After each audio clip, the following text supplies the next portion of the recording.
right, so welcome back to the channel. I don't start a lot of videos at night. As you can see, it is pitch black out. I've got a couple days just before the new year where I need to do some continuing education classes for my job, and I just figured what better way to do that than getting out into the forest and taking those classes in a beautiful scenic area like the Sierra National Forest, where I'm headed right now. I am headed to camp, and the point of this video, what you might get out of it, is kind of a little bit of a use case or test case as to whether or not this type of setup might work for you if you needed to do some work from home, shall we say. So headed to camp. I'll do a little filming tonight, but the bulk of what I'm going to be doing will be filming tomorrow. There's snow on the ground, and I'm really looking forward to seeing what this adventure brings. So thanks for coming along for the ride. I'm pulling off at one of my all-time favorite spots just east of Shaver Lake, California. I'm entering the Bald Mountain OHV from the south. If you're a local, you know right where I am, making this left turn off the pavement and onto the snow.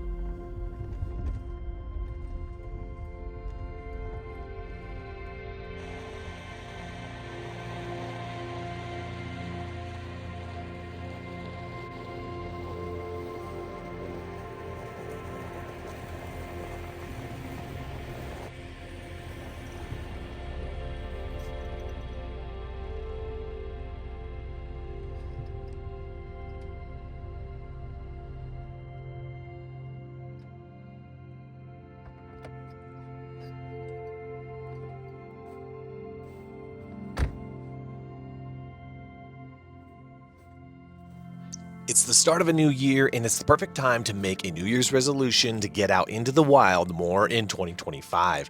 When I started out overlanding and off-road camping, to be totally honest, I really did put the newbie in trail newbie. I had no idea where to start or where to go. It took me more than 2 years to discover what I needed to start my overlanding journey with. And if I could recommend one thing that is vital for your adventures, it's onX Off-Road. onX has partnered with the Trail Newbie channel, and I can't thank them enough for their support. For the cost of a few runs to Taco Bell, which will actually give you the runs, you will have the most powerful off-road mapping software in the palm of your hand, on the dash-mounted iPad, or running through your Apple CarPlay or Android Auto. I use it to search for awesome vistas, mark down incredible trails and campsites, and record routes. If you're looking for a discount, check out the link in the description to get 20% off your onX Off-Road subscription today. onX Off-Road. Go farther.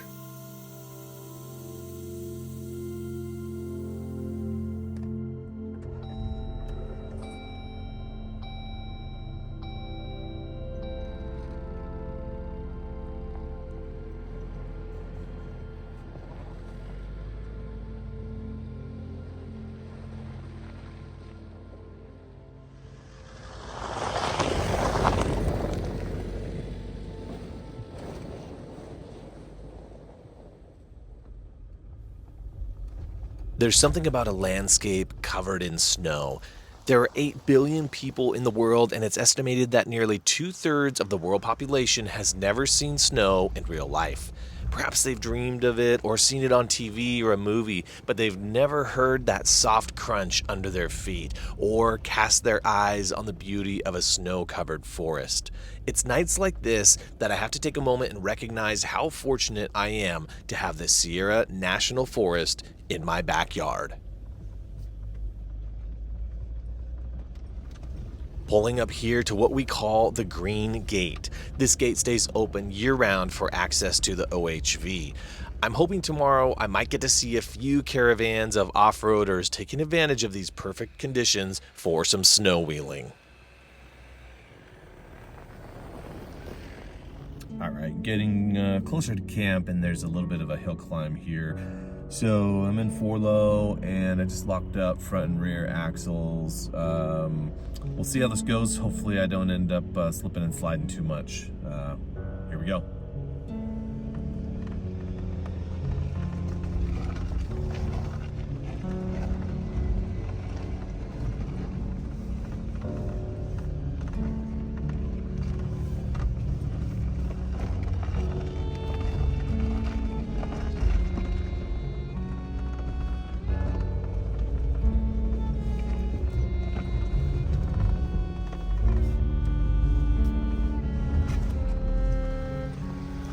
So tried to go up through here, was not successful.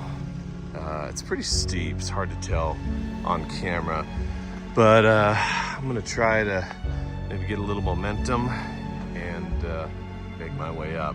That's where we're headed, up there. Camp is not that far off, so we'll give this another go. All right, I'm looking up here further, and I'm not seeing any tracks that really go beyond this. There's some older tracks that have been snowed on up to this point. Not sure if I'm gonna make it through this, folks. We'll find out.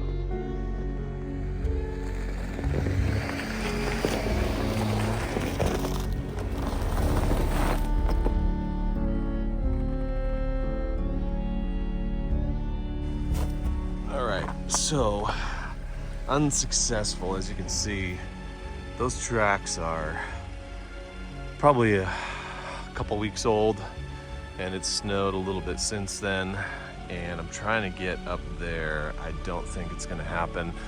I could winch right now, but I think I'm going to just go back down a little bit. There's potentially a spot that I just drove by. So let me try that out real quick. Bummer, because I really wanted to get to that spot there, but all good. Not worth risking it solo out here in the middle of the night. So let's go check out this other spot.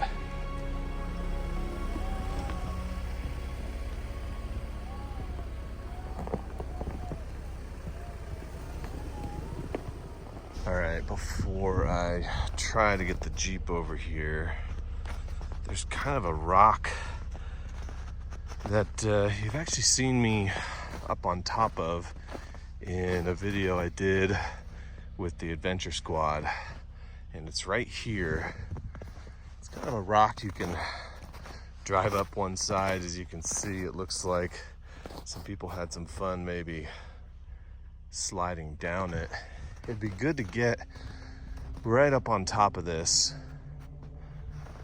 but I just don't know if I'm gonna be able to without maybe causing some real issues. I definitely don't want to go sliding off this thing. So we will, we'll see. Let me see if I can get up here easily. If not, I can always camp down there. There's kind of a flat area down there as well.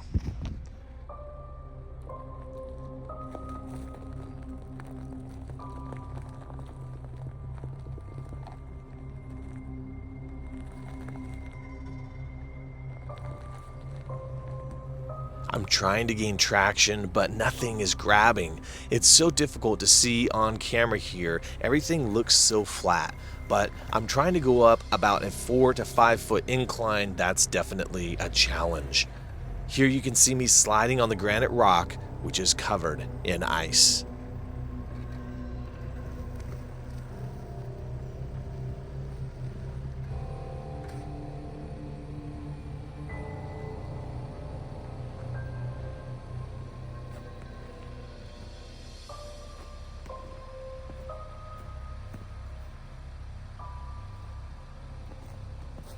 Well, I'm gonna give it one more try to get up here. I'm gonna go turn around and then come out, try to get up in here. Don't think that it's likely though. This is, ice is getting, or the snow is getting pretty firm, pretty slick, so a lot of tire spin right now. Let me go turn around and see if I can get up here.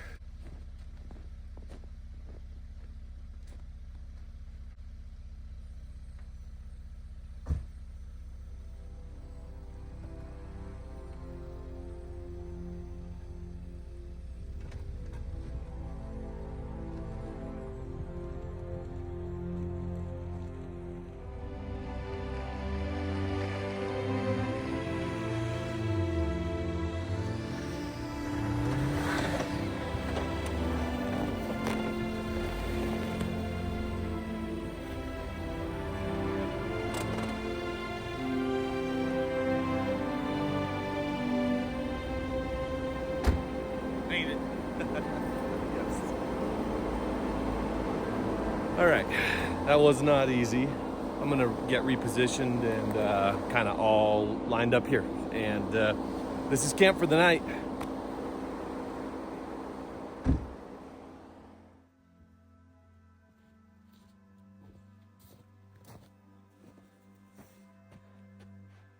Well, there it is. Not my first pick of spot, but it's gonna do for tonight.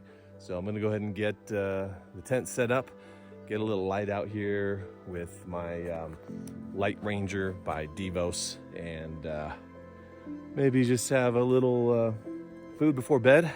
Probably turned it in early. Internet signal is solid out here right now, so that's gonna be perfect for me tomorrow if I stay at this same spot tomorrow. So let's get everything set up. The first order of business is turning on the main power to the Ursa Minor, and we'll go around back in a minute. First up front, and actually let me just show you if you can see, there's the Starlink Mini with a custom made mount for it. I have a couple ways to mount it that I'll probably walk you through, but first let's undo these two clips here on the front of the Ursa Minor, and we'll be set up literally in no time. Next step, there's a little pull kind of release thing around back here. Oh, check this out.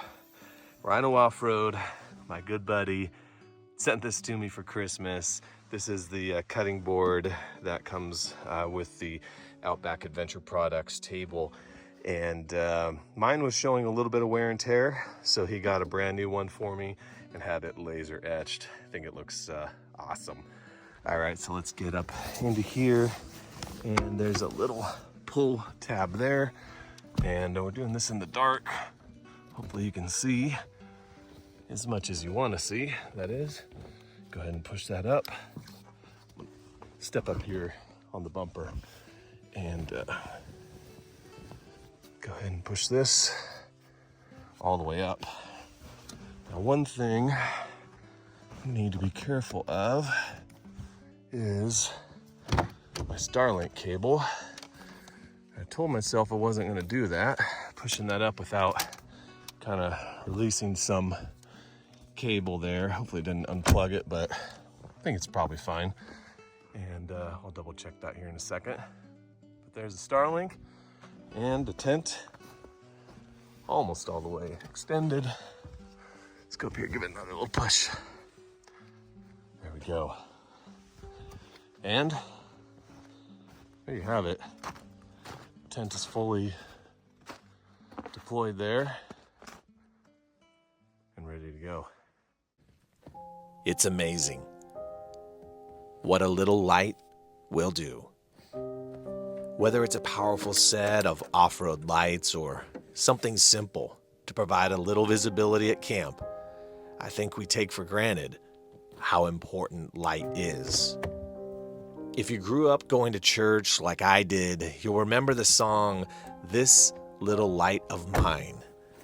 The song was all about how no matter what, you wanted to let your light shine. You didn't want to hide it or let it be snuffed out. I'm reminded here of a couple verses in Matthew 5 that say, "You are the light of the world. A city set on a hill cannot be hidden. Nor do people light a lamp and put it under a basket, but instead on a lampstand, and it gives light to all who are in the house."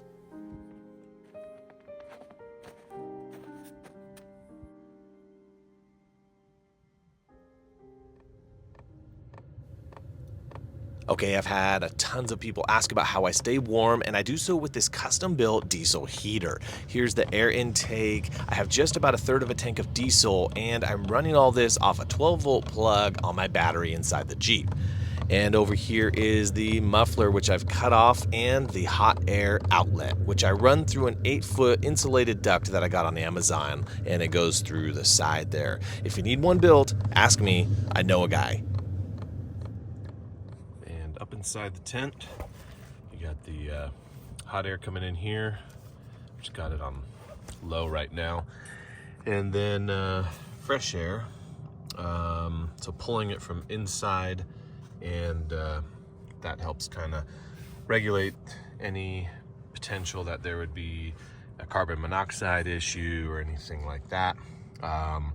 Keeps the fresh air intake away from that muffler, I guess the best way to put it, or the exhaust down there on the unit. But just in case here, if you can see that, 0 parts per million, and then we have 57 degrees Fahrenheit in here, 50% humidity. I think that's humidity. I expect that probably to be dropping throughout the night. When I put my hand near it, it kind of tends to go up. So I will maybe keep an eye on that. It should remain really dry in here. You can see it going down now that I've taken my hand away from it from a humidity perspective. So should be nice and dry, nice and warm. And the worst snack for you, easy cheese and Triscuits. It is my guilty pleasure here. Let me make one up real quick. There it is, a thing of beauty.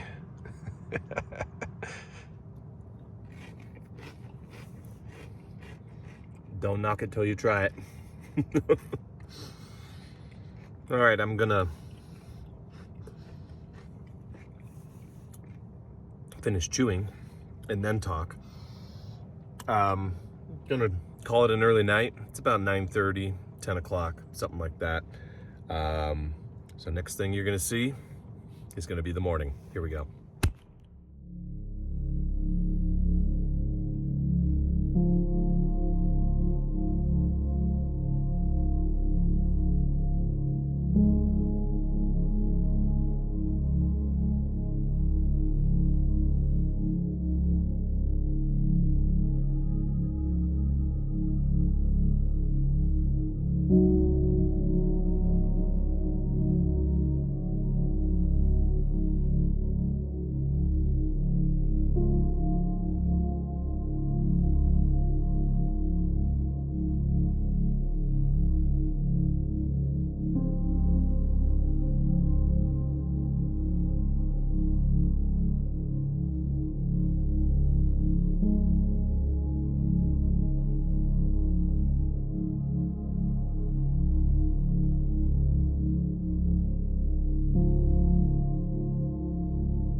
All right, so good morning.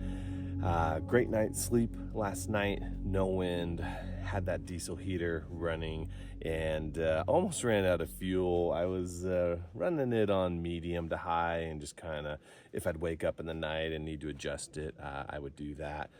This morning, just gonna make up some coffee, and as I mentioned yesterday, just have some things I need to knock out for work, CE credits, continuing education credits.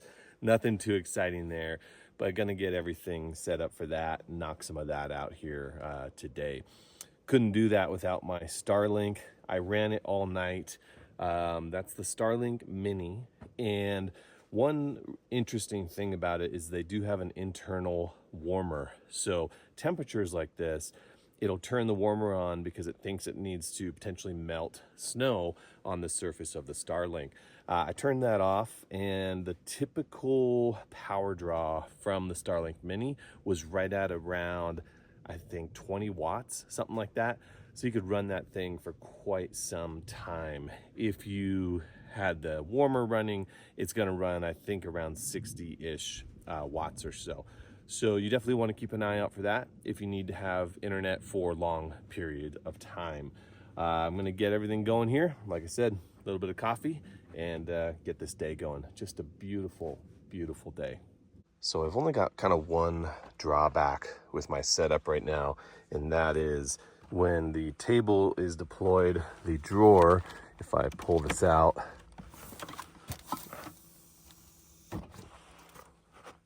hits right there. There's no real solution to that unless I got a whole new tailgate table. That is not going to happen. So what I need to do is, before I put the table down, is grab what I need, you know, my coffee cup, things like that out of the drawer. I'm going to need to close this up and grab my jet boil and so on in order to make some coffee here. If push came to shove, I could lift up this lid here to access the stuff in there. But as you can see, I have a handful of things on top of it right now, so that is not ideal. But just a little update on the overall storage system, drawer system. Probably no real workaround there, just gonna have to deal with it.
All right, so great breakfast. Had a conference call just a few minutes ago, and that went well over the Starlink here. You know, I'm gonna throw a speed test up on the screen, and you can watch that run here. I actually ran one earlier, and the highest I got was 270 some odd megabits per second, which was just, I don't know, I think that's crazy for Starlink. Just this little tiny dish right there, Starlink Mini, up on top of the Ursa Minor. So it's definitely doing the job. Now that I've had breakfast, gonna get the day going here. It's still fairly early. Not gonna show you or film, me doing my conference calls or CE webinars or anything like that. I'm gonna get my table set up here with my chair. Temperature is probably high 20s right about now. The wind is pretty light, which is good. And at least for now, I'm gonna be working outside here with this amazing view, as you can see. Can't complain about a day in the office that looks like this. So I'm not gonna probably be filming a ton until I start heading back down the trail and heading home a little later on. For now, I got some work to do. On a normal day, I'm stuck in the 8 to 5 grind, where many days they feel the same. But today, I took my office to the mountains. So instead of the usual office buzz, I have the symphony of nature. Emails against the backdrop of majestic peaks. Meetings with the whisper of wind and solving problems surrounded by snow. The mundane tasks turned into an adventure, making my typical workday into something spectacular. My breakfast had $1 million view, just not another desk meal. And doing something boring like CE credits turned into a day out of the office that I'll never forget. If you haven't considered doing something like this yourself, I'd highly recommend it. A day like this is an awesome way to reboot, recharge, and refocus.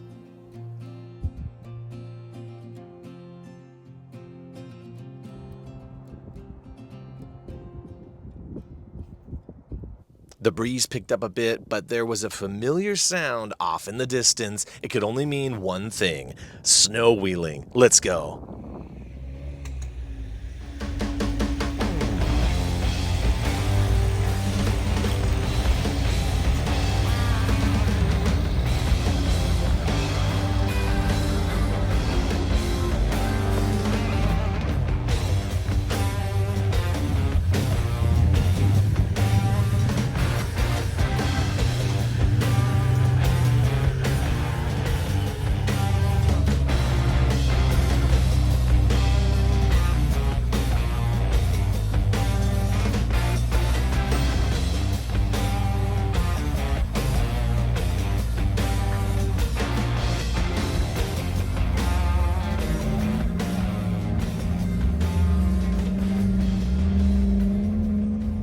So it is mid-afternoon. Gonna head down the hill just in a little bit, but it's getting kind of breezy and wanted just to show you a great way to work inside if you have an Ursa Minor or other campers where you're able to stand. In the Ursa Minor here, there is some panels that you remove in order to access the Ursa Minor. You can see my feet down there. And what I've done is I've just taken one of these panels out. I'm standing up fully. I'm 6'4". My head almost touches the roof here, but let me turn the camera around. And I've taken that little panel and actually just set it over here, and I'm using that as kind of a little bit of a hard desk. I could use a mouse up here if I needed to. Just got my iPad on there for now, just doing a few things, but room obviously to put my bag and other stuff, and be able just to work right here. So a great option if you need to get out of the elements and you do have a Jeep Wrangler. The Ursa Minor is a great option because you can come inside, get out of the weather, be able to stand up all the way. In this case here, do some work. My day would have been shot if it started raining out there or something to that effect. I do have an awning, but wind, rain, etc., it'd be way better to be able to work from inside the Ursa Minor here. So great setup for working remotely.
right? So I think today was a success in terms of working remote. That was pretty remote.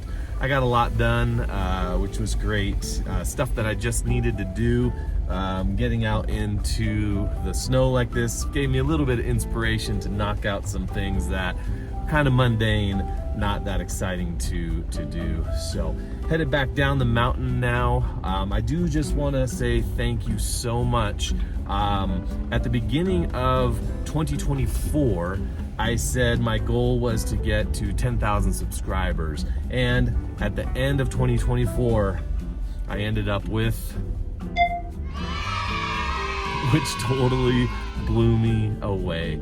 I want to just say thank you to you as a viewer and or subscriber for all of your support and all the comments, all the likes, all of that. I really appreciate it. I cannot tell you enough. I'm looking forward to some great things here in 2025. This is my first video of the year, and stay tuned, or should I say, like I normally do, thanks for coming along for the ride.